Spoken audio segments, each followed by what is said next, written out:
Predictions. In my experience, trying to make perfect predictions is a quintessential part of the sports fan experience. March Madness is a huge example. Everyone rushes to make their bracket each year, despite the fact that the chance of a perfect bracket is 1 in 147.6 quintillion. Us delusional sports fans still believe that we can beat the odds. A few days ago, the NBA launched their annual NBA Playoff Pick'em Challenge, offering $1 million to any fan who gets a perfect bracket. The odds of picking every winner right is 1 in 32,768, and the odds of getting the correct length of each series would be 1 in 35 trillion. That being said, I'm going to be doing my best to make a perfect bracket today. I'll dive deep into each of the first round matchups before moving quicker through the next rounds and naming my NBA champion. These are my 2026 NBA playoff predictions. I honestly think this matchup is going to be closer than people expect. The Pistons are, of course, the heavy favorites in the series, as they earned the number 1 seed through their tough defensive approach, ranking second in the entire NBA. Ausar Thompson has especially been impressive, as his accurate hands and electric athleticism has helped him become, in my opinion, the best non-center defender in the NBA. For me, the Pistons' main weaknesses come on offense, where they rely heavily on Cade Cunningham for all their shot creation and shot making. Cunningham is the only Piston who even averages 4 assists per game, and he takes 7 more shots than any other player on the team. But he's missed the last month from a collapsed lung, and there's no guarantee that he'll be at full strength for the playoffs. It's also concerning that the Pistons' only real offensive weapon matches up directly with the Magic's best defensive player in Jalen Suggs. The Magic will be riding high after their 30-point blowout win over the Charlotte Hornets in the final play-in game. One huge benefit for them going into the playoffs is that they're fully healthy, which is rare, as Franz Wagner has missed significant time this season and Jalen Suggs has spent a lot of the season playing hurt or being out. Both of these guys have a strong winning impact, and the Magic are a lot better when they are on the court. That being said, the person who, in my opinion, will decide the series will be Paolo Banchero. The 2022 number 1 overall pick has been, in my opinion, a disappointment in his NBA career so far. His inefficient scoring and frankly terrible decision making has meant that the Magic have been better when he's off the floor every year of his career. He had a good play-in game against the Hornets, but these moments are too few and far between for me to bet on him to get it done in this series. I predict a grimy, defensive matchup with both teams failing to hit triple digits in some games, but with the Pistons ultimately coming on top in 7. Philadelphia and Boston meet up again, extending their lead as the most frequent playoff series in NBA history. In what many fans, not me, assumed was a throwaway season, the Celtics have managed to build a strong, deep two-way roster. After losing Drew Holiday, Kristaps Porzingis, and Jason Tatum to injury, the Celtics retained the 2 seed in the East, due to jumps in performance from players like Jordan Walsh, Hugo Gonzalez, Baylor Shireman, and Ninias Keita. The Celtics' depth on the wings is particularly impressive, as they can throw out an assortment of young players with high energy who can just guard the best player on the other team on any given night. This isn't even mentioning Derek White, the NBA's most winningest player, a solid shooter, passer, and the best defensive guard in the whole league. The 76ers aren't exactly pushovers, boasting a sprightly young guard duo in Tyrese Maxey and rookie VJ Edgecombe. Joel Embiid has also been solid when he plays, but his health will always be a question mark, as there's no timetable for his return in the playoffs. Adem Bona is an athletic freak who can act as a solid backup, but the 76ers lack strong depth, and I could really see Edgecombe and Maxey struggling with the pressure from Derek White or the Celtics' wing defenders. Without Embiid, I see a comfortable 5-game victory for the Celtics here, taking their 7th consecutive playoff victory over the 76ers and their 4th in the Jason Tatum and Jaylen Brown era. Next matchup, we see the New York Knicks and Atlanta Hawks match up for the first time since Trae Young invented his ice tray celebration back in 2021. But this time, the Hawks losing Trae Young is probably their biggest advantage heading into the series. People laughed at the Hawks when they traded their franchise player to the Washington Wizards for CJ McCollum and Corey Kispert. And to be fair, if they had traded him earlier, they definitely could have gotten a better deal. That being said, the Hawks went 44-28 without Trae this season and 2-8 with him. They're a lot better when he isn't playing, especially defensively, because the rest of the squad is filled with lengthy, athletic players who can hold their own on defense. Dyson Daniels, for example, has been one of the most impactful players in the league this season, despite his lack of shooting. Since the All-Star break, the Hawks have actually been the second best defensive team in the NBA, and because of their negative on-off signals and how easily they can be targeted on defense, some NBA media members claimed that the Trae Young trade signaled the death of small guards in the NBA. And this makes it fitting that the Hawks will be facing the smallest All-Star since Trae Young in Jalen Brunson. While Brunson has similar concerns with his on-off signals and his defense, I feel that Brunson's a lot stronger than Trae, and is more versatile because he can score both on and off the ball, and he's a more reliable decision maker. In the only situation that is somewhat comparable to the playoffs earlier this season, the NBA Cup, Brunson took home the MVP and the championship. Another player who was dominant in the NBA Cup, and I feel will play a major role in this series for the Knicks, is Mitchell Robinson. Karl-Anthony Towns struggled defensively this season, especially against athletic big men, and I feel like that's something that Jalen Johnson and Onyeka Okongwu could take advantage of. Robinson, because of this, might get asked to play big minutes in this series, shutting down drives to the basket and grabbing offensive rebounds, but he really needs to make his free throws if he wants to stay on the court. I don't think this is going to be a walk in the park by any means, and I feel like both Brunson and Cat might struggle at points during the series, but I think the Knicks have just enough offensive talent and defensively solid wings to give them the edge, although I do think it will go 7 games. Close out the first round in the East, we have the Toronto Raptors taking on the Cleveland Cavaliers. To me, the Raptors are the most surprising team in the entire playoffs. They've built their top 5 defense around the versatile defensive playmaking of Scottie Barnes, a player who I also don't think gets enough credit for his passing and transition scoring offensively. They've also gotten solid contributions from Emmanuel Quickley, as well as the likes of Jamal Shed and Mamu off the bench. But I don't think their talent level quite reaches that of the Cavaliers. I've spoken before about the proven playoff impact of Donovan Mitchell, how his scoring always rises in the playoffs. While the same can't exactly be said about James Harden, his passing reads out of the pick and roll and in isolation have added a new dimension to the Cavs offense, and he's really benefited Jarrett Allen, who has been putting up career numbers since the Harden trade. I also loved the Cavaliers' midseason acquisition of Keon Ellis, and players like Jalen Tyson and Evan Mobley are strong defenders who can be placed on the Raptors' main offensive threats in Scottie Barnes and Brandon Ingram. I'm still not entirely convinced that that duo is a good fit, as their plus-minus is only plus 1.2 when they're together, whereas the Raptors actually have a plus 2.9 net rating overall, so they are worse when their two stars share the floor together. For this reason, I'm predicting a Cavaliers first round sweep, with Donovan Mitchell continuing to add to his elite playoff resume. On to the Western Conference, our first series is between the Phoenix Suns and the Oklahoma City Thunder. I'm predicting the Thunder to sweep. The Suns definitely have surprised a lot of people this season, including me. Devin Booker had another all-star caliber year, Dylan Brooks brought a hustle and fight on defense to the team that they were previously lacking, and players like Colin Gillespie and Jalen Green have stepped up in several moments throughout the season, driving the Suns' guard-heavy offense. That being said, the Thunder are a different beast entirely.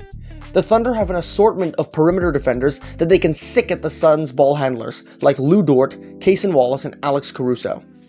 Chet Holmgren can space the floor on offense and provides elite rim protection on defense, while Jalen Williams could provide a do-it-all impact through his cutting, isolation scoring, and defense if he's healthy. This is to say nothing of the bookies' MVP favorite, Shai Gilgeous-Alexander, the most consistent and efficient volume scorer that the league has arguably ever seen.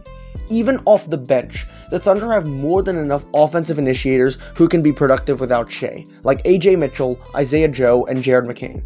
To put it simply, the Thunder are the number 1 defense in the NBA and the number 7 offense, while the Suns rank 9th and 17th respectively. I expect the Thunder to be leagues above the Suns in this series. The next series is an interesting battle between young teams in the San Antonio Spurs and the Portland Trail Blazers. Personally, these are 2 of my favorite teams to watch in the entire NBA, as both of them have strong defensive personnel, but also have sufficient offensive firepower to sustain them in tough games. With players like Toumani Camara, Donovan Clingan, Drew Holiday, Matisse Thybulle, and Robert Williams, it would be tough for any team to generate easy shots against this Blazers team. The Blazers actually have the third best defense in the NBA since the All-Star break, ranking ahead of the Spurs in fourth. Their main driver of offense is Deni Avdija, a player who I call the Israeli LeBron. Avdija led the league in drives this season, with his size, strength, speed, and handles, generating easy shots at the rim in transition or in the half court, as well as a lot of free throws. Unfortunately for him in this series, he's playing against Victor Wembanyama. The team that ranks third in the league in drives has to match up with the best rim protector to ever play the sport, in my opinion. Opposing players shoot 8.8% worse at the rim against Victor Wembanyama, and this doesn't even include the amount of shots that he deters with his presence. The Spurs also have the defense and passing of second-year guard Stephon Castle, as well as the transition pace of De'Aaron Fox. Arguably even more important is the shooting of Julian Champagnie, as without him, the Spurs have really struggled to space the floor at points. While the Blazers aren't an easy out, I see a solid 6-game victory for the Spurs in their first playoff series of the decade. We are solidly into the first round at this point, and for most of these series, I haven't exactly provided a ton of hot takes. Let's change that, because I have the Minnesota Timberwolves defeating the Denver Nuggets in 7. The Nuggets are riding high, with a 12-game regular season win streak heading into the playoffs. They posted the number 1 offense in the entire NBA this season, and have arguably the league's best player in Nikola Jokic. But all of these things were still true back in 2024, when the Nuggets lost to the Timberwolves in 7 games. The truth is, the Timberwolves really match up well with the Nuggets. The Timberwolves star man, Anthony Edwards, is an athletic guard who can shoot threes and slash to the basket at an elite level. The Nuggets lack an effective perimeter defender to match up on Edwards, and Jokic isn't exactly Wembanyama when it comes to sliding over and stopping penetration to the rim. Another factor that plays a role in the series is health, because Jamal Murray and Aaron Gordon, the Nuggets' 2 most important players outside of Jokic, have both just returned from recent injuries, and Peyton Watson, another key defensive piece, is out for Game 1 at least. Of course, the hardest part about beating the Nuggets is defending Nikola Jokic. And while the Timberwolves can't exactly stop him, they've done their best to at least slow him down in the past. Sticking big bodies like Julius Randle or Naz Reid on Jokic in isolation and allowing Rudy Gobert to roam the paint and take away any easy layups or cuts to the basket that Jokic might set up with his passing. This strategy isn't perfect, and it requires a lot of communication on the perimeter to ensure that Gobert's man doesn't end up with a wide open shot, but the Timberwolves have shown that it can be successful in the past. Even the Thunder ran something similar to this last year when defeating Jokic, using the double big lineup of Isaiah Hartenstein and Chet Holmgren, and the Lakers did this in 2020 with Anthony Davis and Dwight Howard.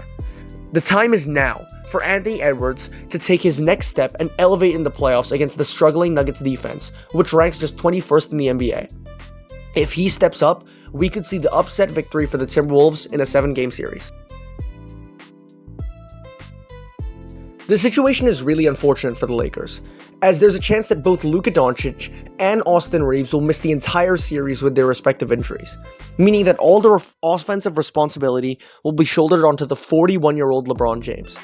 Luckily for the Lakers, the Rockets aren't exactly at full strength either. Kevin Durant will miss the first game of the playoffs with injury, and arguably even more impactful were the earlier season injuries to Steven Adams and Fred VanVleet. The Rockets built their identity on being the biggest team in the NBA, crashing the glass for extra offensive possessions, which gave them the best offensive rating in the league for a while at the start of the season. As the biggest, strongest guy in the NBA, Adams epitomized this, and the Rockets were 7.4 points better when he was on the court compared to off it. VanVleet will also be a huge miss, as one of the biggest problems with the Rockets this season was their offensive disorganization and a lack of a clear point guard. However, even with these injuries, the Rockets will still have the size advantage on the Lakers, as DeAndre Ayton and Jackson Hayes are sometimes a bit soft on the glass, despite their frame and athletic abilities.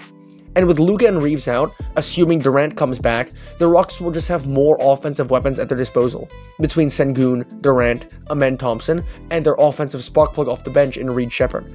JJ Redick has been emphasizing all the right things in his preparation, in terms of boxing out and limiting turnovers, but I still see the Rockets getting it done in 6. Now, moving on to the second round, I'll try to go through all these series faster because I've already gotten pretty in-depth into the strengths and weaknesses of each team already, and I don't want to make this video 30 minutes long. we have the Detroit Pistons taking on the Cleveland Cavaliers. I see the Cavaliers taking this one in a relatively comfortable 5-game series. The Pistons' main weakness is their outside shooting and their passing, as Duncan Robinson is the only reliable spacer on the floor, and Cade Cunningham is the only strong creator on the team. The Cavaliers specialize in interior defense, with their Twin Towers duo of Evan Mobley and Jarrett Allen, which the Pistons will be forced to try to challenge if their outside shots aren't going down. To be fair, the Cavs guards could struggle with Asar Thompson on them, but the Pistons' weakest link defensively is probably Jalen Duren, and with the way Jarrett Allen has been playing since James Harden has gotten traded there, I could see some lob passes or roll passes to him being very effective in this series. Considering Donovan Mitchell's playoff performances, I have confidence in the Cavaliers to get this one done. The other Eastern Conference series is even more interesting to me, because it highlights the importance of matchups in the playoffs. To me, the Celtics are a much better team than the Knicks. They're more versatile, switchable, and alert defensively, and have much better ball movement offensively. There's a reason they are higher than the Knicks in both defensive and offensive rating, but as the saying goes, styles make fights, and I have the Knicks winning in 7 games. The main logic is this. The Knicks have not always been the greatest at defending guards or centers because of Jalen Brunson and Karl-Anthony Towns, but they are great at defending wings because of Josh Hart, Mikal Bridges, and OG Anunoby.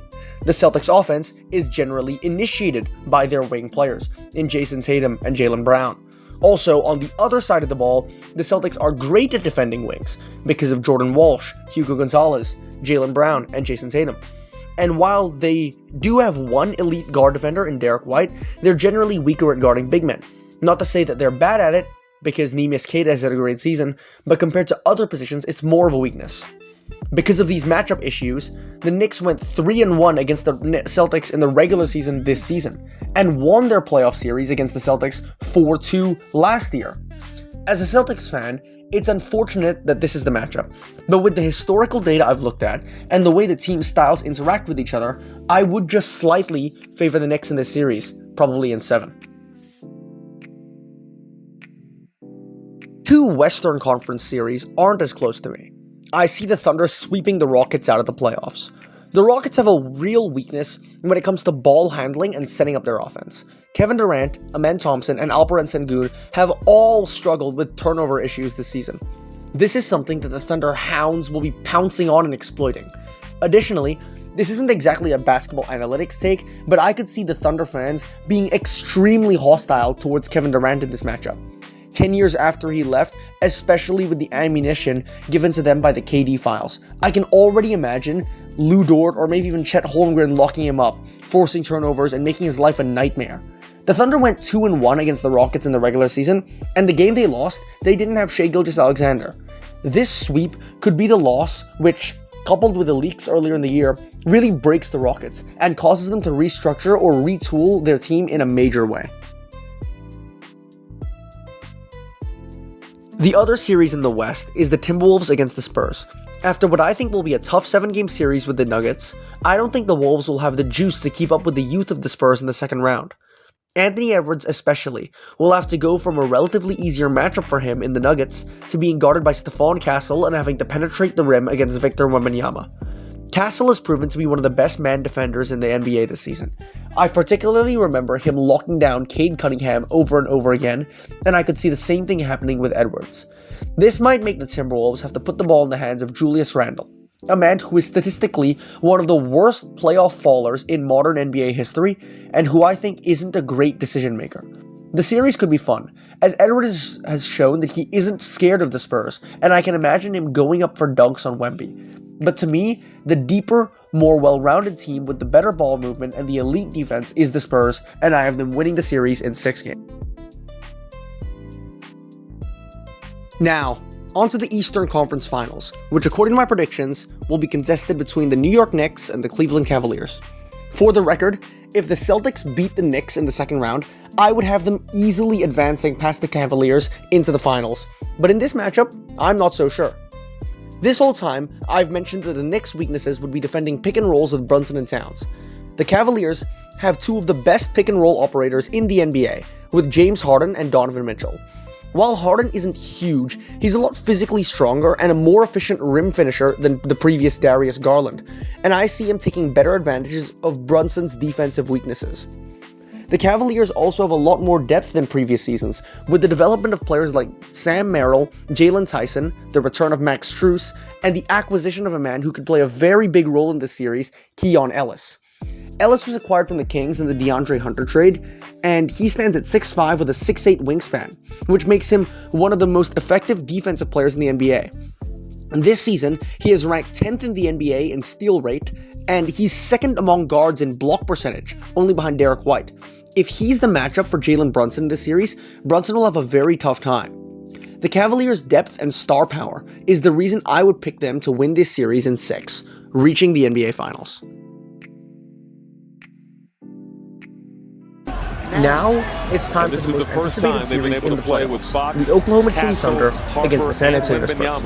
I won't lie, I've gone back and forth on who I'm going to pick in this series numerous times, and even as I write this, I'm still not 100% confident in my pick.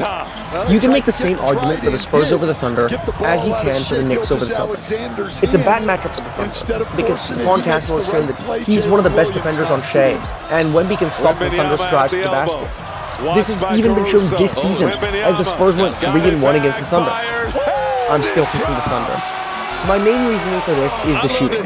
The Spurs' three main guards, Stephon Castle, De'Aaron Fox, and Dylan Harper, all aren't elite at shooting the basket. This could make their offense more predictable and gives the Spurs less room to operate on offense. I feel as though when you consider the defensive personnel that the Thunder have, guys like Lou Dort, or Alex Caruso, or Casey Wallace, the predictability of the Spurs offense can make it easier for Mark Daigneault to scheme against them in a playoff setting. Both teams are all-time great on defense, ranking number 1 and number 3 in the NBA, and the Spurs have Wemby on the floor to even go above the Thunder. But I just see the Thunder as having more offensive pieces. The luxury that the Thunder have in having guys like AJ Mitchell or Jared McCain come off the bench and create offense is something that the Spurs are missing, because on any given night, those guys could take over the game. The McCain trade earlier this season is what sealed it for me. As you could argue, the Thunder's only tiny weakness is their shot creation outside of Shea, and now he has that covered. It'll be tight for sure, and I can't wait to see what happens. But I have the Thunder advancing to the NBA Finals in 7 games. This means that my NBA Finals is the Thunder against the Cavaliers. And I'm not overthinking it. It's the Thunder. Shai Gilgeous-Alexander is going to feast on Donovan Mitchell and James Harden as his matchups, because it's not like Keon Ellis can be out there every minute to cover for his mistakes. It's not just SGA either, because the Thunder still have all the offensive weapons I just mentioned, like AJ Mitchell, Jared McCain, and Isaiah Joe. And Harden has proven time and time again to be a cone on defense. Unlike with the Knicks, there are no defensive weaknesses in the Thunder that the Cavs can even sniff at. This is one of the greatest defensive teams the league has ever seen. I can already see Cason Wallace giving James Harden problems with his signature poke-away steal on his crossover.